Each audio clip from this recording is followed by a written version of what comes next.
What's going on, YouTube? I'm right in the middle actually of a conversion for version 1 Terremoto. So I mean the video is on there for this as well, but I just want to keep this separate just because this is pretty much a story in itself. I've been wanting to get inside one of these gearboxes for a little bit. So I have an issue and I want to see how they work and how some of the upgrades, and maybe visualize how some of these spur gears and things I'm seeing in the parts list fit in here. Seems like they only offer you two of the 3 gears in metal. So trying to figure out how that works. Also, this is not a center diff. So I'll be putting in the center differential as well.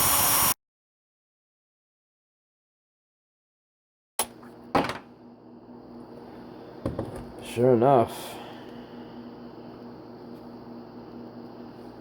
So my issue, shaft broke. Wow. Looks corroded. Bet you that was from, we took this thing up the creek, it got submerged, but I don't know why. I don't think it had anything to do with it breaking, but that's probably where the corrosion came from. I'm guessing it was submerged. Alright, so there's the gears. So the center diff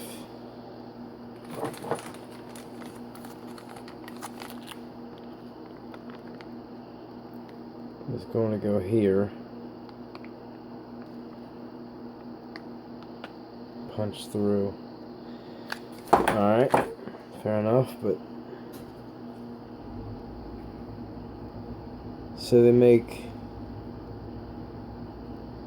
I think, one of these gears, and then of course they make the steel spur. So that's what I was looking for. I don't see any adjustment because they make different teeth. Like they have, I think one of these is a different tooth, but like there's no adjustments. So like if I was to go get the 18 tooth pinion and want to throw that on here, I don't see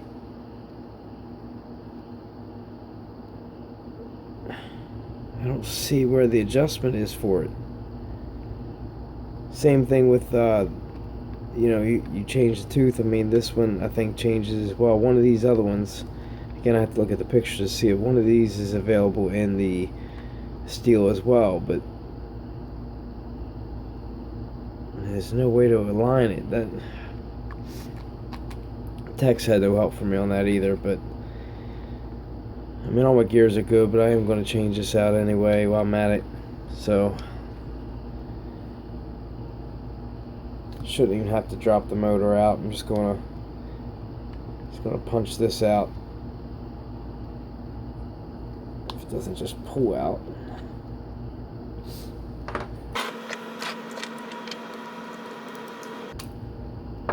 Sure enough.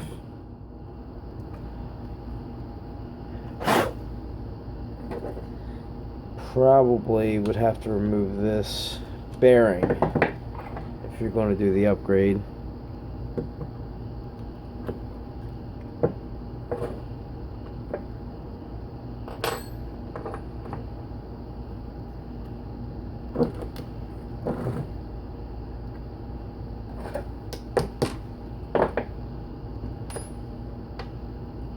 Wow.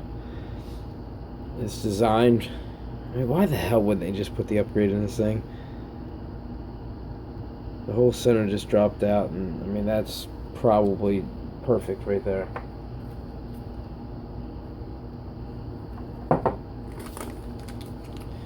We'll have to take the cup off the one side, I believe, to get that through.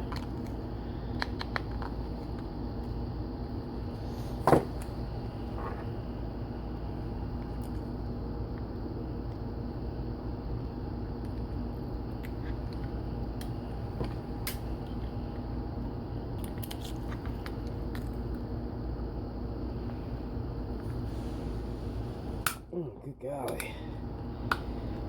That was tighter than it should be.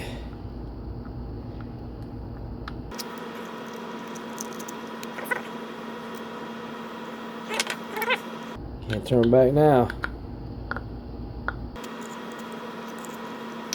Cutting this off with the Dremel if we can't get it off.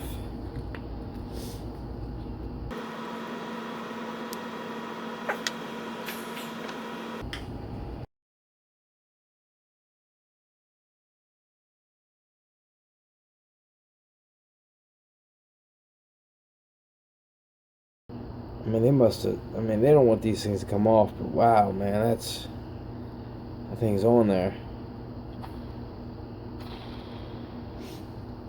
Alright. Plan B. I'm going to drill it out, maybe. Just drill out the screw.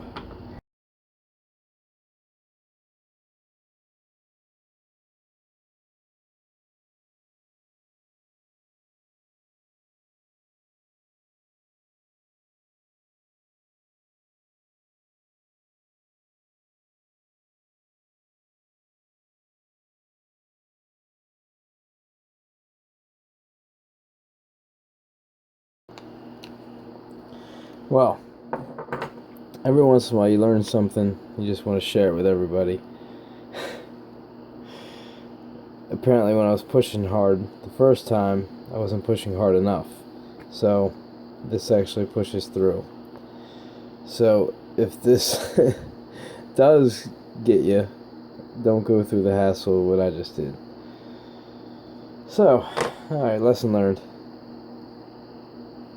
But if you're going to be replacing it, I mean, I would just, I mean, it's not even a brass ball bearing, unless it's on the inside. Yeah, it's the same thing as like at one. It's like just a little one on the inside.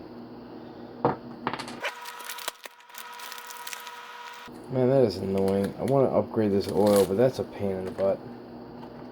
They put like earthquake and all are doing this now too. These little, I guess whatever this is, inch and or a millimeter and a half, 1.5.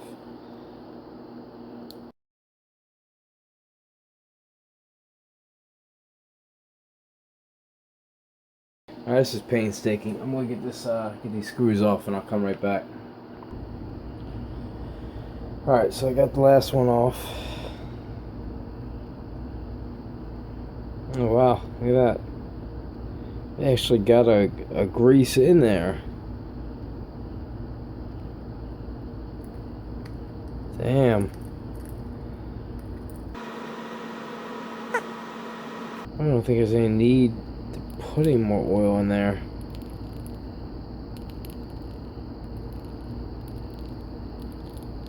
And we'll let that roll. Alright, well that's a waste of time. Of course my freaking broke a bit for my 1.5. So I had to do it manually, the old-fashioned way. Alright, well let me get back at putting this back on again. Alright, so I got the diff back together. So don't bother yourself with that unless you're going to completely clear that grease out. Alright, so motor goes back on here, temporary. Put your gear back on.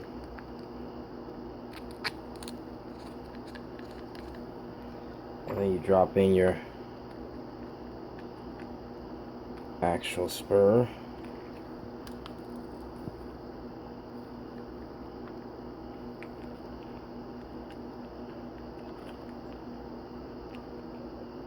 And properly meshed, because it doesn't move. Pop my screws back on, and you're set. Now I'm going to get this thing on and back together. So this is probably the end of this video. Just wanted to get a chance for everybody to see the inside of this gearbox myself as well. Got a lot more questions now on how these gears move around, if at all, to make the bigger teeth, because they make the bigger teeth little one, and of course they make the bigger and smaller tooth pinion. So it's like, how does that fit in here? How does it mesh? If you know, once you change one, it's going to change up the alignment. So that's the only thing that's concerning me. So hopefully I'll have answers for that. But that's good to go. I'm going to go ahead and get this version 1 conversion back together and see what this thing looks like with dual servos. Alright, so the unit's back together. Got all my bolts back in. And it's just a better feeling. I mean, you can definitely tell the feeling of it just by turning it compared to the way it was before. And that's another thing, a lot of people don't even know, that this isn't actually a center diff. I didn't know it myself. I had seen the part online and didn't think anything of it because I saw the center diff in there. I didn't know it was an upgrade, but opposed to this, a few people mentioned to me that they had broken the rod inside the center diff, and I was thinking the one that holds the little 2 gears and all, but this is exactly what they were looking for, because that's what I was seeing when I was getting the part number. So you can't tell how big this is when you're looking at it online, so I didn't know that that was basically that gear. So you live and learn, but I mean it's garbage. It snapped, and that's obviously not going to happen to something like that. So it's well worth the upgrade in my mind if you haven't done it, or if you actually have to do your gears or something happens in there, might as well do it then. I can tell you one thing I heard from a customer that had done this. These cups are deeper, so I don't know if it's a product defect or what, but I mean the cups are a little bit deeper. Lengthwise from the shaft and all, they're probably about the same, but what I'm talking about deeper is, since it doesn't have this end that it has to mount to, it can have its own independent, they sit down deeper. So what happens is your drive shaft is going to slide down in this end further, and then allow it also to possibly come out up at the diff. So what I'm going to do to prevent that is just use a piece of tubing and cut a little bit off. Depending upon how much play I have, I'm going to test it out before I do it. Might put a little piece down there, and once you put this down there, I mean it makes a nice little ball end for it and everything. You don't want it too tight. You want the drive shaft to have some play, not too much play that it's going to come out and let this piece come out, which is very hard to do anyway. But you don't want too much play, but you definitely don't want to make it direct tight. You want it to have some flex. Even though this will flex, you just don't want it to give you any kind of transmission issue. So I'll see how I do it and what size I feel it is, and maybe I can take a measurement on the piece I used. But that would be in the continuation video of me finishing this version 1 upgrade. It wouldn't be part of this. So if you guys have any questions, hit me up in the comments section, let me know, and I'll be happy to answer you. Thanks.